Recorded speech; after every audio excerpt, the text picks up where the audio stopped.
Hello guys, I hope आप सभी अच्छे होंगे। तो हम लोगों ने क्वेश्चन नंबर 99 तक कंप्लीट कर लिया था। तो आज अपनी नेक्स्ट सीरीज को कंटिन्यू करते हैं क्वेश्चन नंबर 100 के साथ। ठीक है। The difference between simple interest and compound interest on a sum of money for 2 years at the rate of 10% per annum is ₹15। The sum of the money is. तो सबसे पहले हम लोग क्या करते हैं, हमें गिवन क्या है, हमें क्या गिवन है, डिफरेंस गिवन है कंपाउंड इंटरेस्ट और सिंपल इंटरेस्ट में कितना हो गया हम लोग के ₹15। रेट हमें गिवन है 10% और टाइम हमें गिवन है 2 years। तो सबसे पहले हम लोग क्या करते हैं, यहाँ पे सिंपल इंटरेस्ट को फाइंड कर लेते हैं। तो सिंपल इंटरेस्ट का फॉर्मूला हम लोग के पास क्या होता है, P into R into T. तो P into R into T divided by 100, ये हम लोग के पास फॉर्मूला हो गया। ठीक है, अब हम वैल्यूज पुट करते हैं यहाँ पे। P इंटू आर कितना है हम लोग के पास 10%, 10 into time 2 divided by 100। Then 0 से 0 कैंसिल। हम लोग के पास सिंपल इंटरेस्ट की वैल्यू कितनी आ गई है, 0.2 P। ठीक है, तो हम लोग के पास कितनी वैल्यू आ गई है, 0.2 P। नाउ अब हम क्या निकालने वाले, कंपाउंड इंटरेस्ट। तो अब हम लोग क्या करते हैं, कंपाउंड इंटरेस्ट फाइंड करते हैं।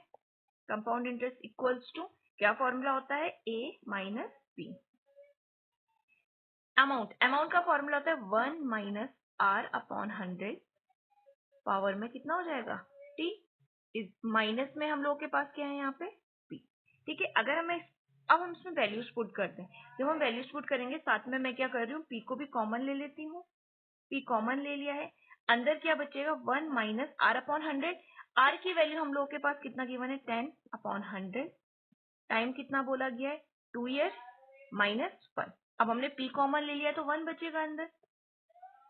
नाउ इसको सॉल्व करते हैं, P देन 0 से 0 कैंसिल हो गया, 10 माइनस 1, इसे हम सॉल्व। ठीक है, दैट मीन्स हमारे पास यहाँ पे क्या हो जाएगा, सॉरी एक मिनट, थोड़ा सा कंफ्यूजन हो गया है यहाँ पे, इसे करेक्ट कर लेते हैं। हमारे पास जो फॉर्मूला होता है यहाँ पे प्लस होता है ना, थोड़ा सा लिखने में प्रॉब्लम हो गया, तो ये प्लस हो जाएगा हमारे पास। तो ये कितना बन जाएगा हमारे पास, 1.1 का स्क्वायर माइनस 1।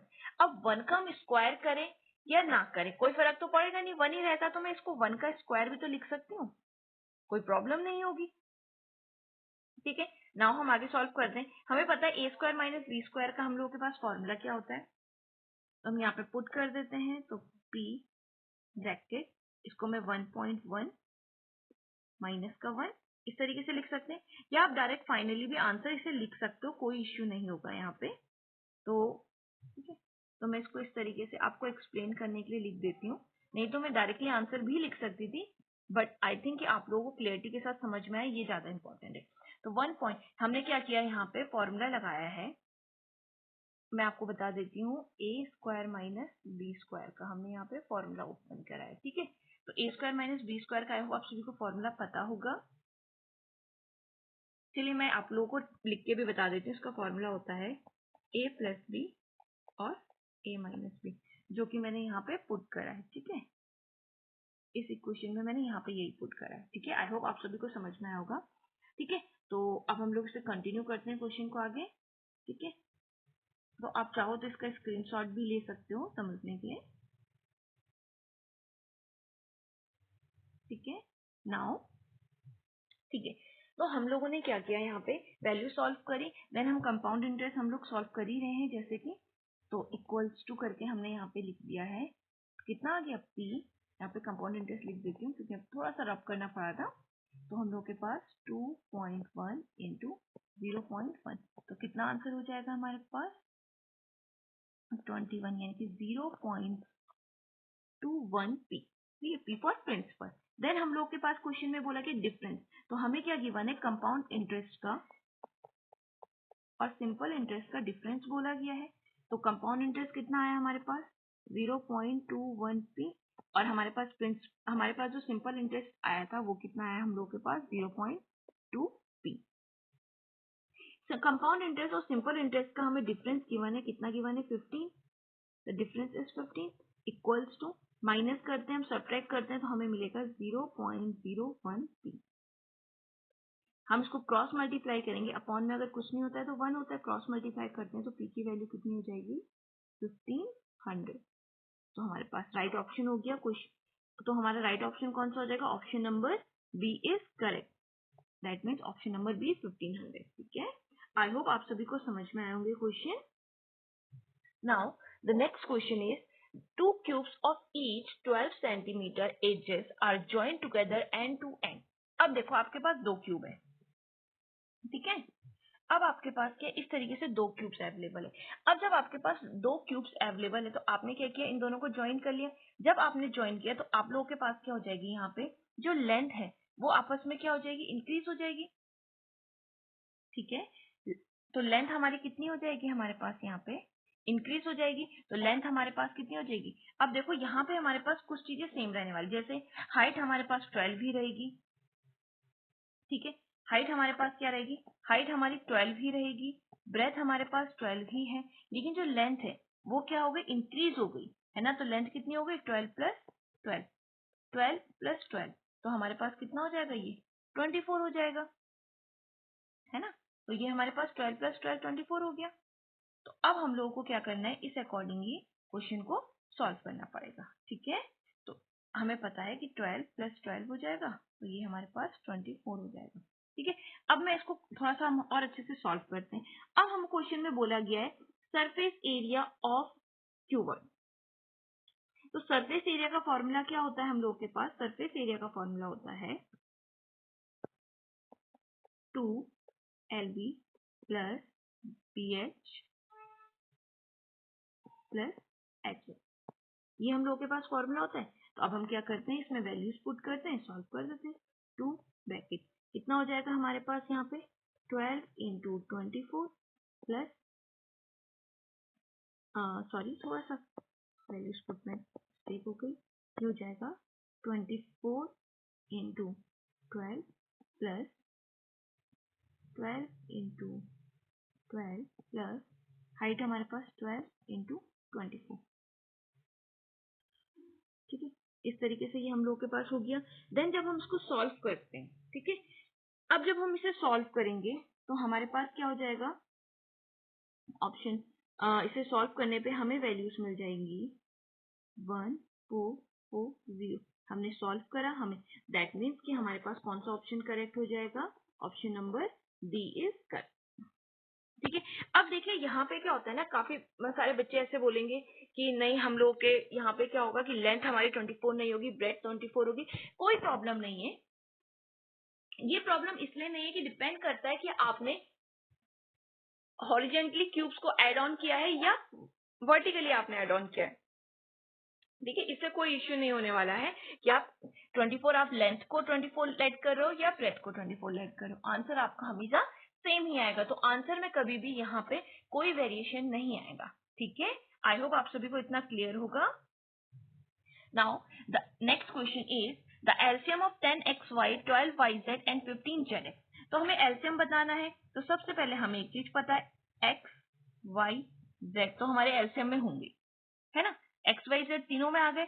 अब हमें ये देखना है इन सबका कॉमन मल्टीपल 10 12 और 15 ऐसा कौन सा नंबर है जो तीनों की टेबल में जाता होगा। तो 10 की, अब देखो 10 की टेबल 20 जो होता है 10 की टेबल में तो जाएगा, लेकिन बाकी किसी में जाएगा।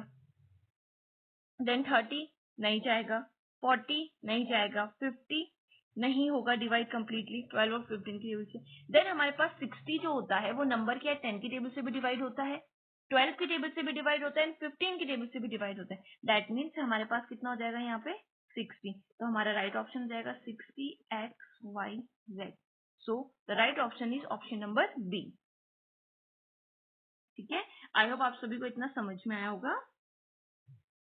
Now the next question is which in the following figure the value of x is। अब हमें x की वैल्यू फाइंड करनी है, तो हम कैसे कर सकते हैं x की वैल्यू को। अगर हम बहुत ध्यान से कोई फिगर को देखें तो जो ये वाला एंगल है यहाँ पे हम लीनियर पेयर की कंडीशन लगा सकते हैं।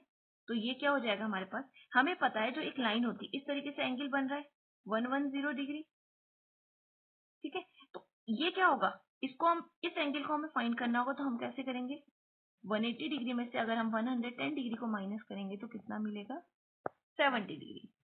ठीक है, अब हमें पता है जो ट्राइंगल होता है उसका सम कितना होता है हमारे पास 180 डिग्री होता है। तो ये वाला एंगल तो हमें मिल गया 70। अब हम इसे सॉल्व करते हैं। अब हम यहाँ पे लिखते हैं, आगे कंटिन्यू करते हैं, 60 plus 70 plus x equals to 180 degree. ठीक है, अब हमें पता है यहाँ पे x को अपनी जगह में रखा एज इट इज। 180 में से हमने माइनस किया 70 प्लस 60 कितना हो जाएगा यहाँ पे 130 डिग्री। तो जब हम सब्ट्रैक्ट करेंगे तो हमें कितना मिलेगा 50 डिग्री। तो x की वैल्यू कितनी आ गई हमारे पास 50 डिग्री। तो हमारे पास कौन सा ऑप्शन सही हो जाएगा, option number A is correct. ठीक है, तो हमारा कौन सा ऑप्शन करेक्ट हो गया, ऑप्शन नंबर ए 50 डिग्री। ठीक है, आई होप आप सभी को इतना समझ में आ रहा होगा। अगर कोई भी कंफ्यूजन हो तो आप मुझसे कभी भी पूछ सकते हैं। ठीक है, now the next question is if 12 men can do a work in 20 days, in how many days will the work will be done by 15 men? अब देखिए, जब वर्क एंड टाइम के क्वेश्चन क्या होते हैं ना, मोस्टली क्वेश्चन हमारे पास एक फॉर्मूला होता है, उससे बहुत इजीली सॉल्व हो जाते हैं। तो मैं आपको बता देती हूँ यहाँ पे M D T upon W. ठीक है, इसको M1 D1 T1 और 1 लिख सकते हैं। नेक्स्ट हो जाएगा M2 D2 T2 अपॉन में W2। ठीक है, M फॉर मैन यानी कि number of man, D for days, T for time and W4 हमारे पास क्या हो जाएगा, कितना वर्क डन हम लोग कर रहे हैं। ठीक है, तो आपने कुछ नहीं करना, जो जो वैल्यूज आपको गिवन होती है वो उसके अकॉर्डिंग आपने पुट करके सॉल्व कर देना है क्वेश्चन को। तो जैसे हमें यहाँ पे क्या गिवन है, 12 मेंस गिवन है और 20 डेज गिवन है और 15 मेंस गिवन। तो जस्ट हम लोगों को यही करना है कि क्वेश्चन को सॉल्व करते हैं हम लोग। तो किस तरीके से करेंगे, हमें पता है कि यहाँ पे हम लोगों को क्या गिवन है, 12 मेंस गिवन है। तो मैंने यहाँ पे लिख दिया 12 इंटू कितने डेज में काम कंप्लीट हो रहा है 20 डेज में, then into 20 equals to. Next हमें फाइंड क्या करना है, जब 15 मेंस होंगे लेकिन कितने डेज में कंप्लीट होगा ये हमें पता नहीं है। एक्स अब हमसे सॉल्व करते हैं। तो देखो 3 5 जा 3 4 जा 5 कितने जा 5 4 जा 20। देन जब ये सॉल्व हुआ तो हमारे पास क्या हो जाएगा, x की वैल्यू क्या आ रही है हमारे पास को सॉल्व करके 4 4 जा 16। तो हमारे पास कौन सा ऑप्शन करेक्ट हो गया है, option number B is correct. तो डी वाला। ठीक है, तो डी ऑप्शन हमारे पास क्या हो जाएगा, यहाँ पे करेक्ट हो जाएगा। ठीक है, आई होप आप सभी को इतना क्लियर होगा और समझ में आ रहा होगा। Next question, which one of the following is not a measure of central tendency. तो सेंट्रल टेंडेंसी कौन सा हम लोग क्या कर सकते हैं, मेजर नहीं कर सकते। तो दैट मीन्स डायरेक्टली हम लोगों के पास कितना कौन सा ऑप्शन हो जाएगा, ऑप्शन नंबर डी यानी कि रेंज। ठीक है, now the next question is project method. जो प्रोजेक्ट मेथड था उसको सबसे पहले क्या प्रोफाउंडेड बाय किसने इसके बारे में बताया था, तो सबसे पहले हम लोगों को किसने बताया था इसके बारे में, WH किलपैट्रिक ने। ठीक है, तो हम लोग डायरेक्टली ऑप्शन नंबर 20 करेक्ट कर सकते हैं। ठीक है, now the next question is most useful teaching add in mathematics is. सबसे ज्यादा यूजफुल कौन सा होगा, ऑडियो एंड विजुअल, जिसमें हम लोग सुन भी सकते हैं देख भी सकते हैं, यानी कि option number C is correct. ठीक है, तो हम लोग के पास कौन सा ऑप्शन करेक्ट हो जाएगा, ऑप्शन नंबर सी हमारे पास करेक्ट हो जाएगा। ठीक है, आई होप इतना समझ में आया होगा आप सभी लोगों को कि ऑप्शन नंबर सी हमारे पास करेक्ट हो जाएगा। ठीक है, now the next question is teacher conducted an oral assessment in class and found that Ram can complete definition of all the types of numbers, odd, even, prime and composite accurately, but not able to identify the number accurately when given a set of numbers. Teachers report that तो option हम लोगों के पास क्या क्या है, देखो सबसे पहले तो हमें क्वेश्चन समझना होगा। टीचर ने कंडक्ट करा ओरल एग्जाम। ठीक है, राम डेफिनेशन भी करेक्ट बोल रहा है, सारे ऑड इवन कंपोजिट नंबर है, लेकिन जब उसको क्वेश्चन दे रहे हैं तो वो क्या आइडेंटिफाई नहीं कर पा रहा है नंबर्स को कौन से। तो दैट मीन्स के टीचर ने क्या रिपोर्ट बनाएगी, first Ram has good memory but lack of practice, Ram has good memory but lack of concentration, Ram has good memory but lack of conceptual understanding, Ram has good memory but lack of analytic ability. तो actual में राम के पास memory तो बहुत अच्छी है, लेकिन problem क्या है, कॉन्सेप्चुअल अंडरस्टैंडिंग की। तो बच्चे की क्या है, कॉन्सेप्चुअल अंडरस्टैंडिंग क्या है, उतनी अच्छी हम लोग की यहाँ पे देखने को नहीं मिल रही। तो ऑप्शन नंबर सी हमारा करेक्ट हो जाएगा। ठीक है, now the next question is In the mathematics period, a debate on the topic 0 is the most important number was conducted in the class. This activity increases the student. देखो mathematics में हमारे पास debate क्या है, बहुत अच्छा topic, जो important topic है वो 0 है, ठीक है। 0 की वैल्यू कितनी है, होगी कि नहीं होगी, इस तरीके से हमारे डिबेट हो रहा है, ठीक है। तो आपको क्या करना है, जो एक्टिविटी हो रही है, दिस एक्टिविटी स्टूडेंट्स को किस तरीके से क्या कर रही है, इंकरेज कर रही है। स्टूडेंट्स की हेल्प करने के लिए, जो फ्रेंड्स हैं उनकी हेल्प करने के लिए, एनालाइज करने के लिए और कम्युनिकेट करने के लिए। राइट द नंबर्स कंटेनिंग 0, ऐसे नंबर्स लिखने के लिए कि जिनमें 0 प्रेजेंट होता है। तो सॉल्व द प्रॉब्लम्स, ऐसी प्रॉब्लम्स को सॉल्व करना जिनमें 0 प्रेजेंट होता है। तो बेसिकली यहाँ पे क्वेश्चन में हम लोगों के पास क्या क्या जा रहा है, किस चीज में बच्चे को इंकरेज किया जा रहा है, बच्चे को एनालाइज करने के लिए और कम्युनिकेट करने के लिए इंकरेज किया जा रहा है। That means option number B is correct, ठीक है। Now the next question is the sum of even numbers from 1 to 40, ठीक है। तो 1 से लेके 40 के बीच तक के इवन नंबर्स बताने, तो कौन कौन से होंगे हमारे पास, 2, 4, ठीक है, 6, इस तरीके से चलते रहेंगे। अब ये कॉन्टिन्यूसली कहां तक जाएंगे, 1 to 40 तक बोला है, ठीक है। 40 दैट मीन 40 नंबर आ रहे हैं, तो इवन नंबर कितने हो जाएंगे, तो इवन नंबर यानी कि इवन नंबर हमें कितने मिल जाएंगे, 20। तो एन की वैल्यू 20 हो गई। डी हमारे पास कितना निकल गया, 2, और फर्स्ट वैल्यू हमारे पास कितनी हो जाएगी, 2, ठीक है। तो ये तो हमारे पास हो गया, ठीक है, इतना तो हमारे पास क्लियर हो गया। अब हम इसे सॉल्व करते हैं। तो सबसे पहले हमें क्या पता होना चाहिए, सम का फॉर्मूला होना चाहिए। तो एसएम का फॉर्मूला हमारे पास क्या होता है, n/2 2a प्लस n-1d, ठीक है। तो हम लोग के पास ये ऑप्शन हो गया n/2 2a प्लस n-1d। तो अब हम यहाँ पे वैल्यूज पुट करते हैं। तो n की वैल्यू कितनी हो गई, 20/2, 2 इंटू a की वैल्यू कितनी है, 2, प्लस n कितना हो जाएगा हमारे पास, 20 - 1 इंटू का 2 ब्रैकेट ऑफ। देन हम इसे डिवाइड करेंगे यहाँ पे। तो जब हम डिवाइड करते हैं तो हमें कितना मिल जाएगा यहाँ पे, 10, 4 प्लस 20 - 1 19, 19 2 जा 38, देन 38। तो हमारे पास कितना आंसर हो जाएगा, 420। तो हमारे पास राइट ऑप्शन कौन सा हो गया, 420। तो 420 कौन से ऑप्शन में हमें मिल रहा है, option number B is correct. तो हमारे पास ऑप्शन नंबर बी करेक्ट हो जाएगा, ठीक है। आई होप आप सभी को समझ में आ रहा होगा। Now, the next question is the average of 5 consecutive even numbers A, B, C, D and E is 86. The product of C and E, हमें क्या बोला गया है, 5 नंबर्स का जो हमारे पास कॉन्जिक्यूटिव इवन नंबर्स है उनका एवरेज आपको गिवन है 86, ठीक है। आपको क्या फाइंड करना है, हमें क्या फाइंड करना है, सी और ई का प्रोडक्ट फाइंड करना है। तो सबसे पहले हमें पता है कॉन्जिक्यूटिव इवन नंबर्स कौन कौन से हो जाएंगे हमारे पास, यानी कि हमें 2 का गैप हो जाएगा। तो हमारे पास अगर ये पहला n है, देन हमारे पास आ जाएगा n+2, then n+4, then n+6, ठीक है, and the last one n+8, ठीक है। आपको एवरेज निकालने बोलेगा तो टोटल कितने नंबर्स हो गए, 5।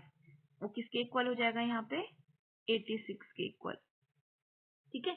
इतना आप लोगों को क्लियर है आई होप, ठीक है। जब हमारे पास ये इतना बना तो अब हम इसे सॉल्व करते हैं।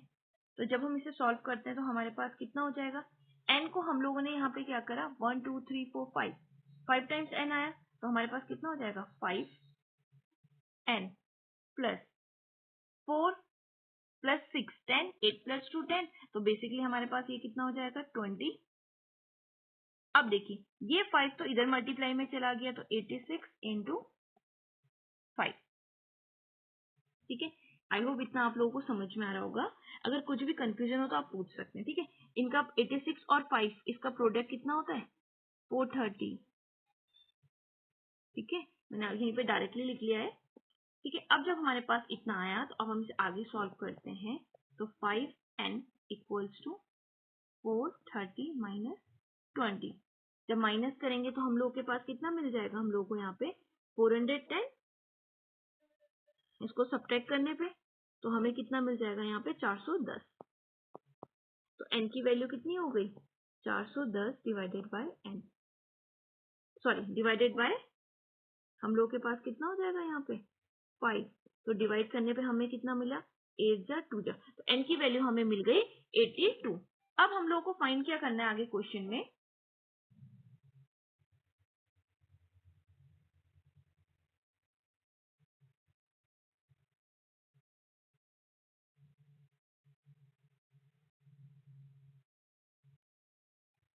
नाउ अब हम इसे सॉल्व करते हैं आगे। तो हम लोग का कितना हो गया था, यहाँ पे हमने 82 फाइंड करा है। तो अब हमारी वैल्यूज क्या हो जाएगी, सी और ई का प्रोडक्ट करना है।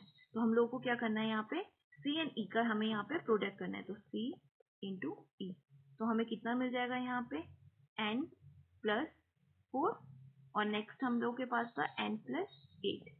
तो हम लोग की वैल्यूज क्या आ गई थी हम लोगों के पास, यहाँ पे हमें मिला 82। तो 82 में 4 ऐड करेंगे तो कितना हो जाएगा 86, और यहाँ पे हम लोगों के पास 82 में हम 8 ऐड करेंगे तो हमें मिल गया 90। दैट मीन्स हमारा जब हम प्रोडक्ट करते हैं तो 7740। तो हमारे पास कौन सा ऑप्शन करेक्ट हो जाएगा, ऑप्शन नंबर ए। तो ऑप्शन नंबर ए हमारा क्या हो गया, करेक्ट हो गया 7740। ठीक है, तो आई होप आप सभी को इतना समझ में आ रहा होगा। और आप अगर आपको कोई भी कंफ्यूजन हो तो आप कभी भी मुझसे पूछ सकते हैं। और अगर आपको वीडियो अच्छी लग रही हो तो please like share and subscribe जरूर करें, और ज्यादा से ज्यादा लोगों तक इस वीडियो को शेयर करें, ताकि क्या अगर आपको बेनिफिट मिल रहा है, साथ में क्या हो जाए कि जो कोई और होगा जो प्रिपरेशन कर रहा होगा उसको भी कहीं ना कहीं हेल्प हो जाए। ठीक है, now the next question is if p minus q is equals to minus 8 and pq is equals to minus 12, then find the value of p cube minus q cube is।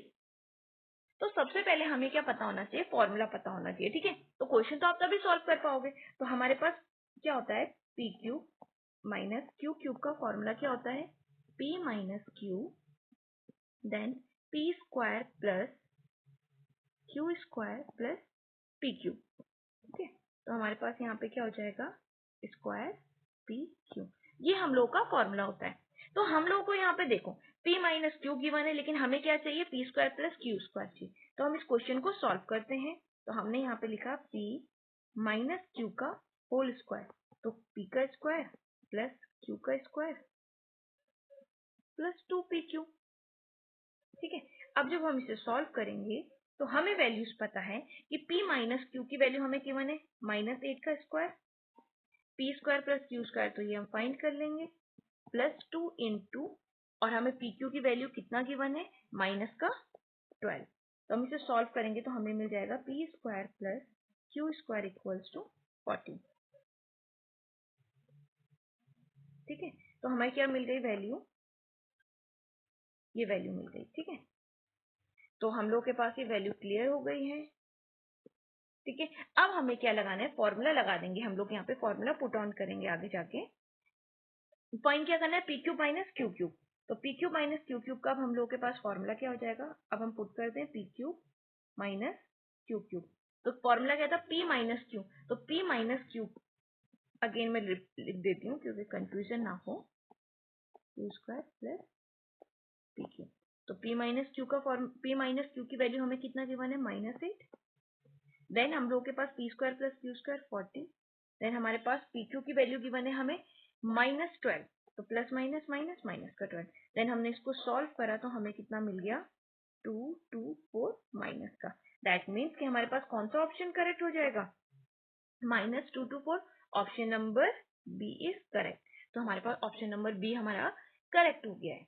ठीक है, I hope आप सभी को समझ में आया होगा। अगर आप लोगों को कहीं पे भी कोई कंफ्यूजन हो तो आप मुझसे पूछ सकते हैं। अगर आपको वीडियो अच्छा लगा हो तो please like share and subscribe. Thank you.